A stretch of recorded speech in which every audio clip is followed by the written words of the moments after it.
Good morning students, मैं Sanskrit subject teacher Sanju Saini आदर्श बाल निकेतन senior secondary school कक्षा 8 की संस्कृत क्लास में स्टूडेंट्स में आपका स्वागत करती हूँ।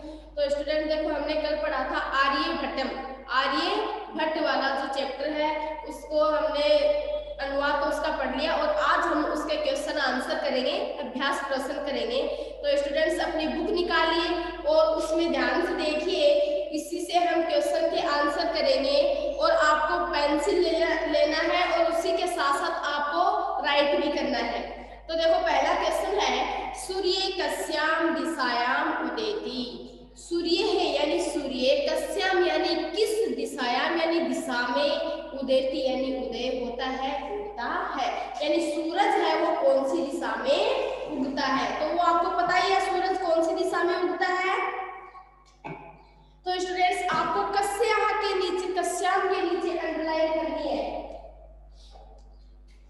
कस्याम, तो कस्याम के नीचे अंडरलाइन करके और आपको उसकी जगह क्या लिखना है, पूर्वश्याम।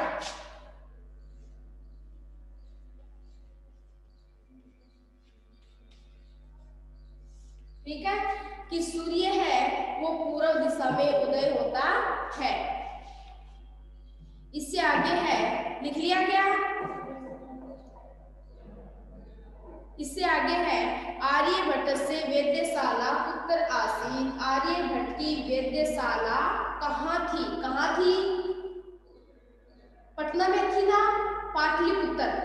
ठीक है, तो उत्तर के नीचे अंडरलाइन करो, उत्तर के नीचे अंडरलाइन करो और उसकी जगह लिखो पाटलिपुत्रे।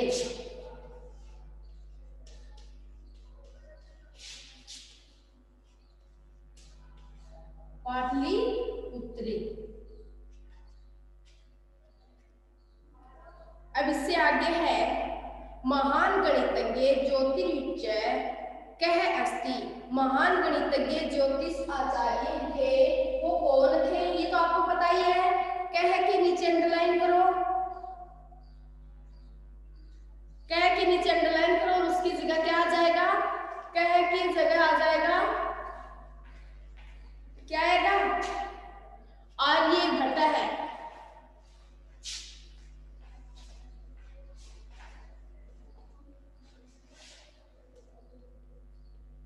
आर्यभट्ट है, यानी महान गणितज्ञ और ज्योतिषी कौन थे? आर्यभट्ट, अर्थात आर्यभट्ट थे। अगला क्वेश्चन है, आर्यभट्टेन कह ग्रंथ रचित है। आर्यभट्टेन, मैंने कल भी बीच बीच में बताया था ना कि क्वेश्चन आ सकता है कि आर्यभट्ट ने कौन से ग्रंथ की रचना की। तो आर्यभट्टेन कह ग्रंथ रचित है, तो आर्यभट्ट ने कौन सा ग्रंथ रचा, अर्थात कौन सा ग्रंथ लिखा। तो कह के नीचे अंडरलाइन करो और उसकी जगह क्या जाएगा? आर्यभट्टियम।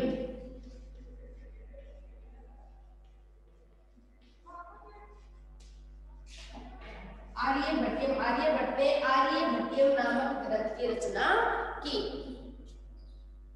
अब इससे आगे है, अस्माकं प्रथमो उपग्रहस्य नाम किम अस्ति। अस्माकं यानी हमारे, प्रथमो यानी पहले, उपग्रहस्य यानी उपग्रह का, नाम यानी नाम, किम यानी क्या, अस्ति यानी था, हमारे पहले उपग्रह का नाम क्या था। तो नीचे अंडरलाइन करो किम के, किम के अंडरलाइन करो और उसकी जगह क्या आ जाएगा? हमारा पहला प्रथम उपग्रह कौन सा था? आर्यभट्ट है। कौन सा था? आर्यभट्ट है।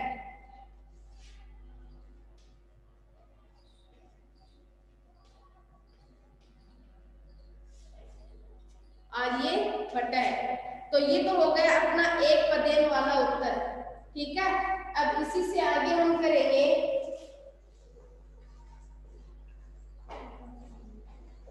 पूर्ण वाक्य उत्तर, पूरे वाक्य में उत्तर देने हैं। तो क्या है? सुस्थापित सिद्धांत है। सुस्थापित सिद्धांत कौन सा है? चंद्र ग्रहण कथम होती, चंद्र ग्रहण वो कैसे होता है?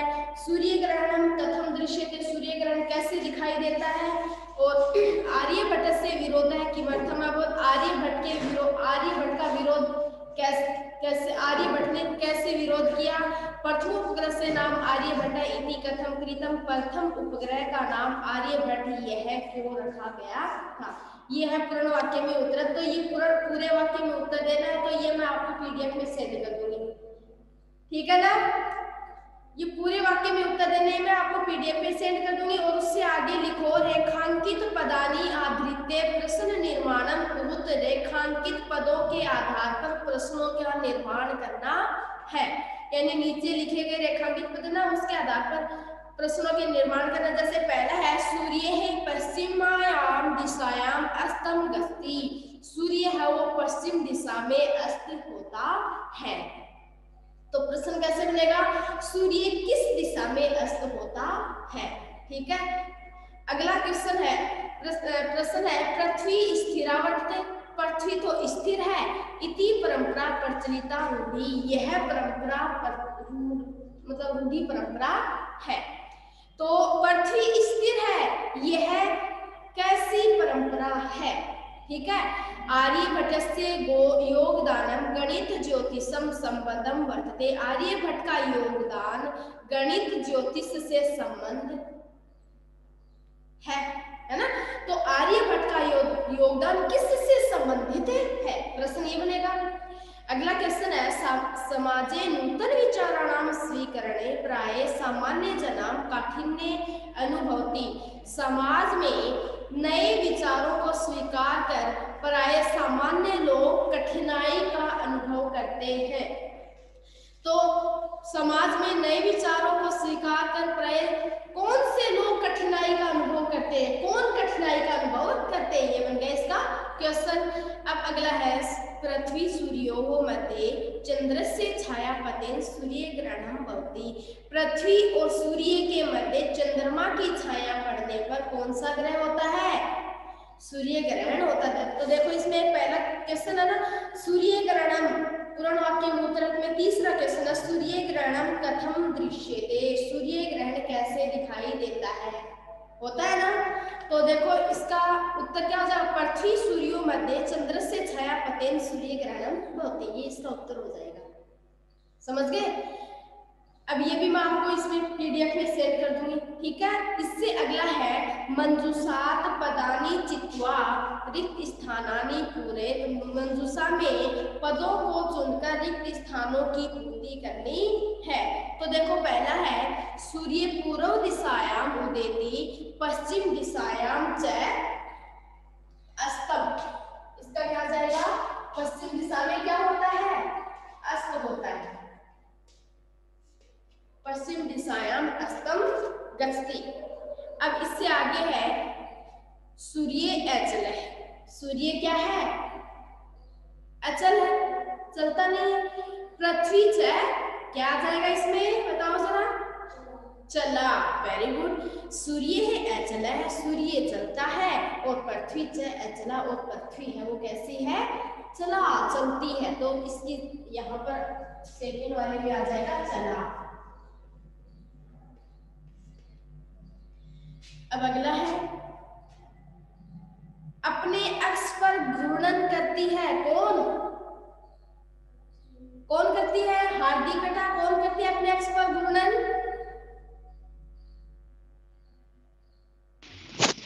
पृथ्वी। पृथ्वी। तो थर्ड में क्या आ जाएगा, पृथ्वी। पृथ्वी ही स्वकीय अक्षे घूर्णति। पृथ्वी है वो अपने अक्ष पर घूर्णन करती है, घूमती है। अब आगे है यदा पृथ्व्याम छायापतेन चंद्रस्य प्रकाशः। जब पृथ्व्याम छायापतेन चंद्रस्य प्रकाशः अवरुध्यते चंद्रग्रहणं भवति। जब पृथ्वी की छाया चंद्रमा यदा पृथ्व्याम छायापतेन, जब पृथ्वी की छाया किस पर गिरती है, चंद्रस्य प्रकाशम। जब पृथ्वी की छाया चंद्रमा के प्रकाश को अवरुद्धते रोक लेती है, तो यहाँ पर क्या जाएगा, तदा। तदा है क्या है, अव्यय शब्द है। तो तब क्या होता है, चंद्र ग्रहणम भवति, चंद्र ग्रहण होता है तो भौतिक में क्या आ जाएगा, तदा, तदा यानी तब, तब चंद्र ग्रहण होता है। आगे है नौकायाम उपविष्ट है, यानी नाव में जो मानव उपविष्ट है, मानव बैठे रहते हैं, तो कौन स्थिर अनुभव होती है, नौका, क्या जाएगा, नौका। जब मनुष्य नौका में बैठा रहता है तो नौका ही क्या अनुभव होती है, स्थिर अनुभव होती है। नौकायाम उपविष्टि मानव है, नौकाम स्थिरानुभवति, नौका में नाव में बैठे हुए लोगों को नाव स्थिर अनुभव होती है। अब इससे अगला है संधि विच्छेदम कुरुत, संधि विच्छेद करना है। तो संधि विच्छेदम जैसे पहला है प्रथमो ग्रंथ है, ग्रंथो अयम, ग्रंथो अयम, तो ग्रंथो प्लस क्या हो जाएगा, तो देखो ग्रंथ है तो इसमें ग्रंथ नहीं आएगा, ग्रंथ है, क्योंकि विसर्ग का क्या होगा, ओ हो जाएगा। तो ये क्या, कौन सी संधि है ये, उत्व विसर्ग संधि। तो ग्रंथ प्लस अयम, ग्रंथ प्लस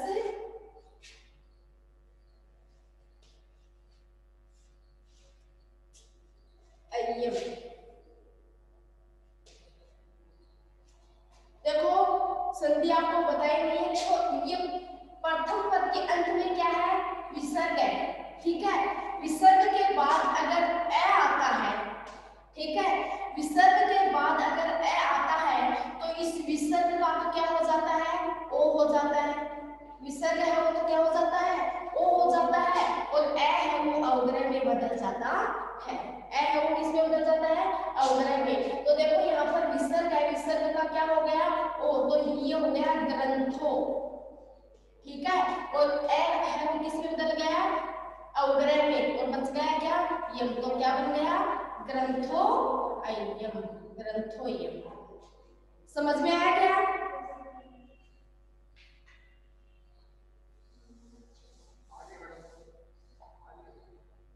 अब इससे आगे है सूर्य चल है, तो सूर्य चला का क्या हो जाएगा, सूर्य प्लस चल है,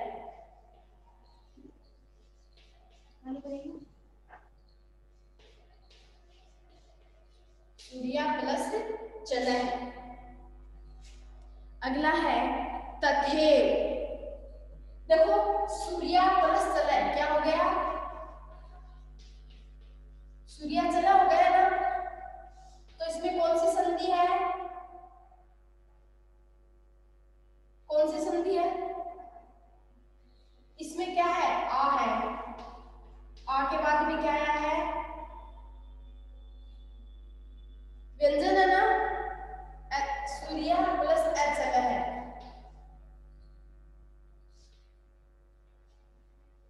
आ के बाद में क्या है, ए आया है, ठीक है। तो प्रथम पद के अंत में आ हो और दूसरे पद के आरंभ में क्या हो, ए हो। प्रथम पद के अंत में आ हो, दूसरे पद के आरंभ में ए हो, तो दोनों को मिलाने पर क्या बन जाता है, आ प्लस ए बराबर आ। तो कौन सी संधि हो गई, दीर्घ संधि हो गई। कौन सी संधि हो गई, दीर्घ संधि हो गई। यानी इसका सूत्र क्या है, ए के बाद, ए या आ के बाद ए या आ आता है ना, समझ गए ना। यानी प्रथम पद के अंत में भी ए हो, ठीक है, या फिर आ हो, और दूसरे पद के आरंभ में ए या आ में से कोई सा भी वर्ण होता है तो इनको मिलाने पर क्या बनता है, आ ही बनता है, ठीक है। ए प्लस ए बराबर आ, ए प्लस आ बराबर आ प्लस ए बराबर आ, और आ प्लस आ बराबर आ। तो इन तीनों, ये मतलब ए के बाद में यानी ह्रस्व या दीर्घ है ना, ए या आ, जरूरी नहीं ए या आ, ई भी हो सकता है, ऊ भी हो सकता है, लेकिन दीर्घ ही वर्ण आएगा। तो यहाँ पर कौन सी संधि है, दीर्घ संधि है।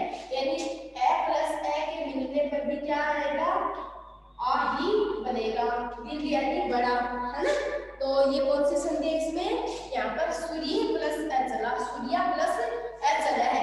तो प्रथम पद के अंत में क्या है, आ है, और दूसरे पद के आरंभ में क्या है, ए है। तो दोनों को यहाँ पर क्या बन गया, आ बन गया, आ बन गया। तो कौन सी संधि हो गई, दीर्घ संधि हो गई। समझ में आ गई। अब इससे आगे है तथेव। तो तथेव में कौन सी संधि है, हो जाएगा तथा प्लस एव। तो इसमें संधि है बेटा वृद्धि संधि। कौन सी संधि है, वृद्धि संधि। तो देखो वृद्धि संधि का भी यहाँ पर उदाहरण देखिए, मैं आपको बताती हूँ, एक बार समझा देती हूँ शॉर्ट में।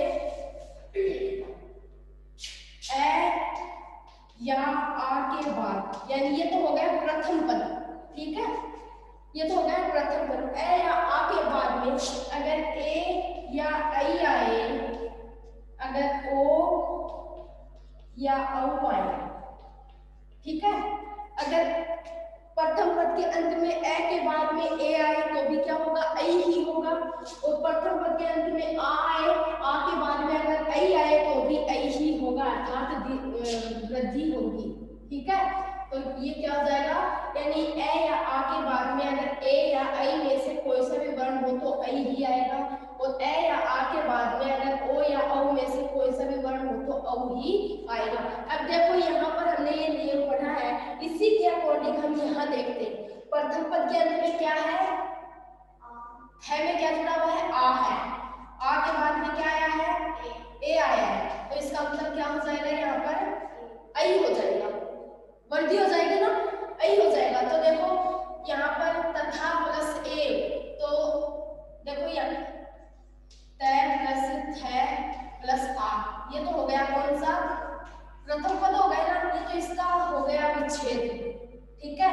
अब दूसरा है एव, तो ए ये है ही, और वह में ए मिला हुआ है, ठीक है। तो वह में ए मिल गया तो पूरा वह बन गया, ठीक है।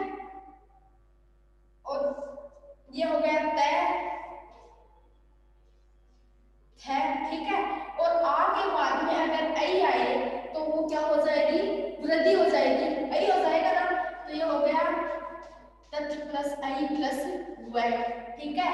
अब ये है ये किसमें क्या है, हलंत लगी हुई है, यानी स्वर के बिना क्या है, ये आधा है।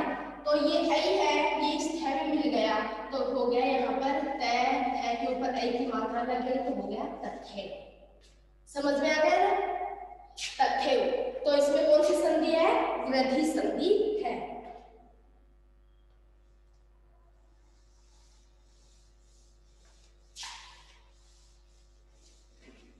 अब इससे आगे है कालातिगामिनी।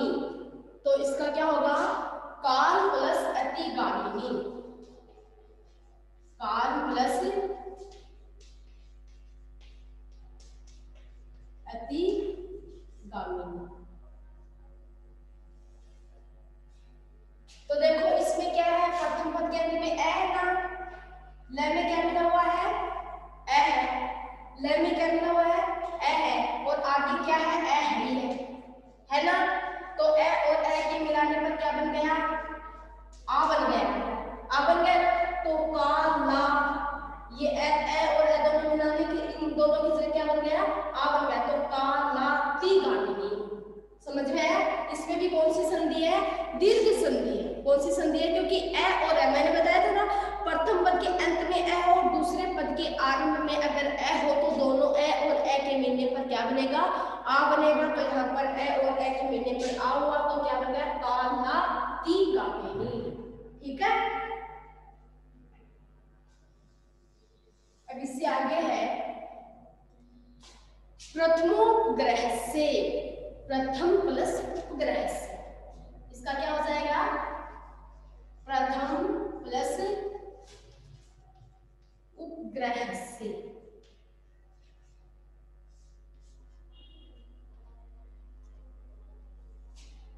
तो देखो इसमें कौन सी संधि है, इसमें है गुण संधि। कौन सी संधि है, गुण संधि। अब देखो गुण संधि का नियम देखो, यहाँ पर प्रथम पद के अंत में अगर ए या आ हो और दूसरे पद के आरंभ में अगर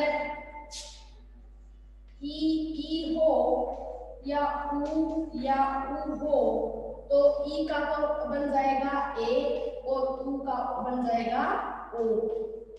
ठीक है, प्रथम पद के अंत में ये कौन सी संधि चल रही है? अपनी स्वर संधि चल रही है। ठीक है, क्योंकि ये स्वर ही मिल रहे हैं ना, ए भी स्वर है, ई भी स्वर है, तो इसी प्रकार इन मतलब दोनों स्वर, प्रथम पद के अंत में भी स्वर हो, दूसरे पद के आरंभ में भी स्वर हो, तो स्वर संधि ही होती है।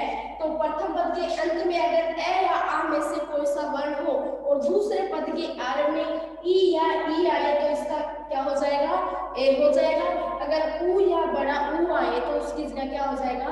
ओ हो जाएगा। तो देखो यहाँ पर प्रथम पद के अंत में ए है, यहाँ पर ए है ना, और ये दूसरे पद के आरंभ में क्या है? उ है ना, तो इन दोनों की जगह क्या हो जाएगा? ओ हो जाएगा, ओ हो जाएगा ना। गुण संधि की पहचान है कि ऊपर एक, जहां हम विच्छेद करते तो उसके ऊपर एक मात्रा होती है। तो देखो यहाँ पर ए की भी एक मात्रा है, ए के ऊपर एक ही मात्रा लगती है ना, और ओ के भी एक ही मात्रा लगती है। अगर औ आ जाए तो यहाँ पर वृद्धि संधि होगी, क्योंकि एक मात्रा और आगे बढ़ जाती है। ठीक है, तो इसी प्रकार अपना यहाँ पर क्या हो जाएगा? प्रथमो। तो देखो ये इसमें मैं निकल गया ना, इसमें ए निकल गया मैं से, और इधर उ है। ठीक है, तो इन दोनों की जगह क्या हो गया? ओ हो गया। और ये तो हो गया, इधर देख लो, प्रथम मैं उ हट गया ना, तो उ और ए की जगह क्या बन गया? ओ बन गया। तो ये मैं में ओ मिल गया। ठीक है, प्रथमो गृह से, यही है ना, इसमें समझ में आ गई क्या संधि? ठीक है, तो ये हो गई अपनी संधि विच्छेद। कर दोगे ना, और मैं जब ग्रामर करवाऊंगी तब आपको अलग से समझा दूंगी, लेकिन यहाँ भी समझाना जरूरी था क्योंकि आपको अभी पता नहीं है, पढ़ाया नहीं है ना संधि, इसलिए। कर लिया क्या? Yes ma'am. अब देखो अगला क्वेश्चन है अपना, अधोलिखित पदानां विपरीतार्थ पदानि लिखित, यानी अपोजिट वर्ड। ठीक है, विलोम शब्द लिखने हैं। तो देखो इसका उदय का क्या हो जाएगा? उदय यानी होता है उगना, और उदय का अपोजिट यहाँ पर पाठ में क्या दिया गया है? सूर्य पूर्व दिशायाम उदेति च पश्चिम दिशायाम अस्तम भवति। सूर्य है वो पूर्व दिशा में तो उगता है और पश्चिम दिशा में अस्त होता है।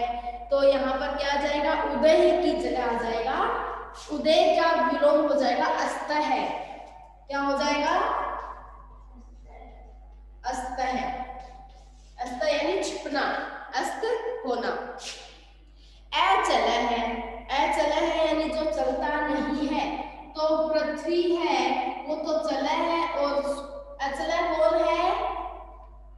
सूर्य। सूर्य क्या है? अचल है, और पृथ्वी क्या है? चल है। तो अचल का विलोम क्या हो जाएगा?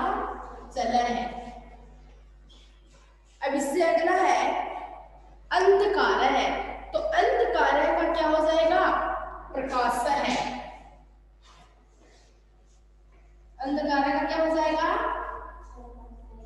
प्रकाश है। अब इसी तरह है अगला है स्थिर है, स्थिर का क्या हो जाएगा? सीधा सा है, अस्थिर। ठीक है, अस्थिर है। अगला है समादर है, समादर का क्या हो जाएगा? आदर है। क्या हो जाएगा?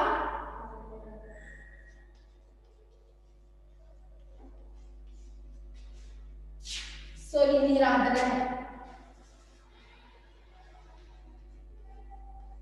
समादर का तो आदर होता ही है, आदर का क्या हो जाएगा? निरादर हो जाएगा। और आकाश से की जगह क्या हो जाएगा? आकाश। आकाश का क्या हो जाएगा? विपरीत। आकाश तो है ही, आकाश का विपरीत क्या हो जाएगा? आकाश का विपरीत क्या हो जाएगा? पृथ्वी नहीं होगा क्या?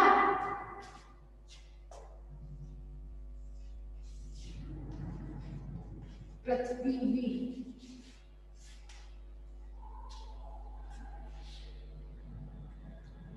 अब अगला है अपना अधोलिखितानां पदार्थानां समानार्थक पदानि पाठात चित्वा लिखित, यानी समानार्थक शब्द हैं वो लिखने हैं। जैसे संसारे है, संसारे का क्या हो जाएगा? समानार्थक। इदानीं वसुंधरा समीपम गणनम राक्षसो, ये एक बार छोड़ दो, इससे अगला वाला कर लो, ठीक है। अधोलिखितानि पदानि आधृत्य वाक्यानि रचेत, नीचे लिखे हुए पदों के आधार पर वाक्यों की रचना करनी है। जैसे पहला है सांप्रतम, ये कर लिया क्या सभी ने?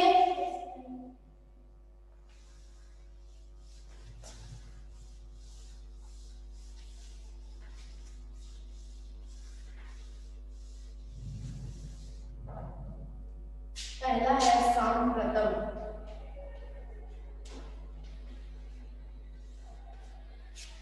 तो लिखो आर्यभट्ट से, लिखो आर्यभट्ट से सिद्धांतानां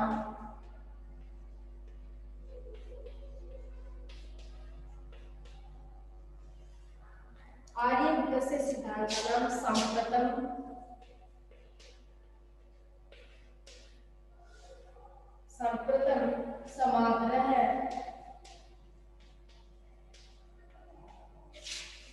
क्रियते।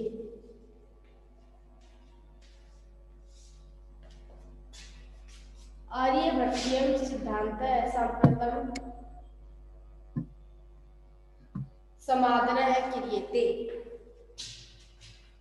अगला है निक्षा।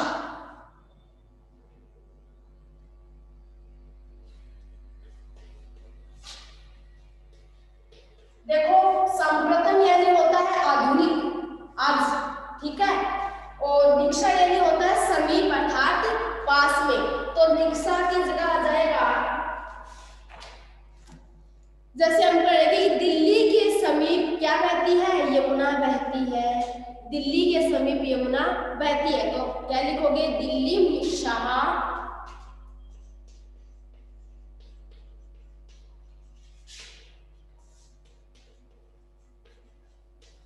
मैम फर्स्ट वाला दिख रहा नहीं है। आर्यभट्ट से सिद्धांतानां सांप्रतम समाग्रह क्रियते, नहीं दिख रहा क्या? यस। आर्यभट्ट से सिद्धांतानां सांप्रतम समाग्रह क्रियते। दिल्ली निक्षां यमुना, यमुना है वो क्या करती है? बहती, बहती यानी बहती है। अगला है परितः। परितः का मतलब क्या होता है पता है क्या? परितः यानी होता है चारों।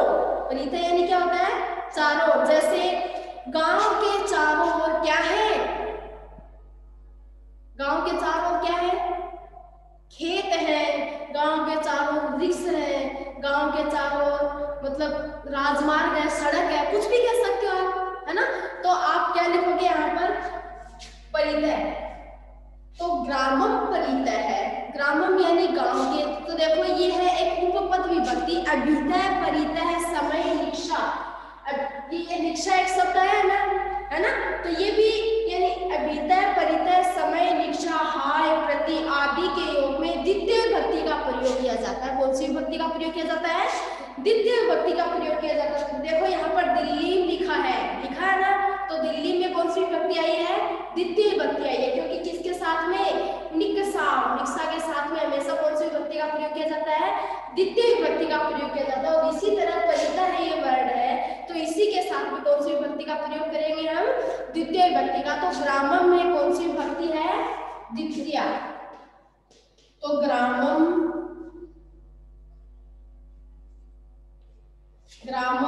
परितः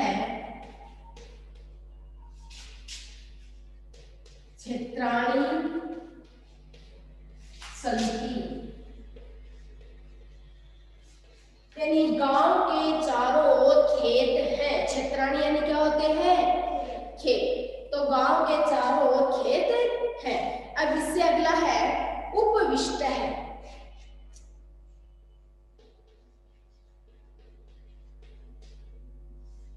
उपविष्ट है, तो उपविष्ट का क्या लिखोगे? वानरः वृक्षम उपविष्ट है अस्ति। वानर है वो पेड़ के ऊपर बैठते हैं। उपविष्टम यानी ऊपर बैठना, ठीक है। तो वानर है वो कहाँ बैठते हैं? पेड़ के ऊपर बैठते हैं। तो आप लिखोगे वानरः वृक्षम, वानरः वृक्षम। तो यहाँ शब्द क्या है? उपविष्ट है। उपविष्ट है सन्ति। वानर है वो पेड़ के ऊपर बैठते हैं अस्ति।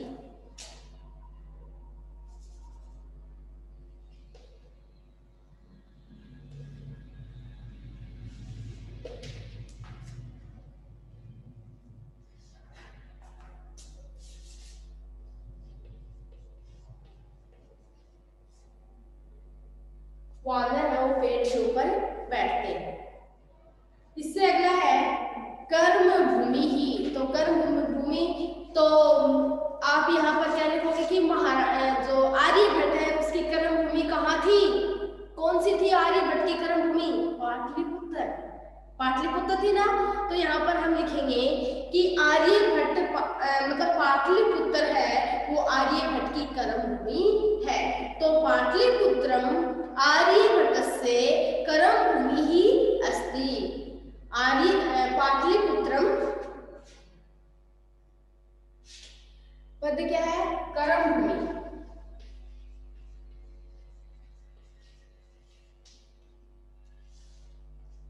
तो इसका लिखोगे आप पाटलिपुत्रम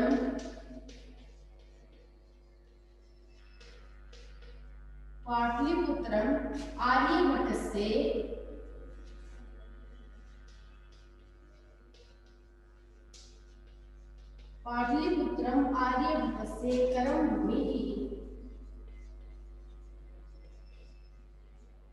कर्म भूमि ही अस्ति। पाटलिपुत्र है वो आर्यभट्ट की कर्म भूमि है। अगला है अपना वैज्ञानिक है। वैज्ञानिक, तो वैज्ञानिक शब्द का प्रयोग करके हमें वाक्य की रचना करना है। तो आर्यभट्ट है वो ज्योतिष विद्या मतलब ज्योतिष, आर्यभट्ट वो क्या है? एक ज्योतिषी है। वो किसके? गणित और विज्ञान के ज्योतिष है। तो आप लिखोगे आर्यभट्ट है वैज्ञानिक है।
आर्यभट्ट ज्योतिष, गणित और विज्ञान के ज्योतिष थे।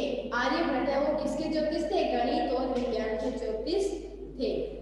तो देखो स्टूडेंट्स, आज हम अपना जो क्वेश्चन है वो यहीं पर करते हैं, और जो बाकी अपने क्वेश्चन बच गए हैं वो स्टूडेंट्स मैं आपको पीडीएफ सेंड कर दूंगी। Thank you student.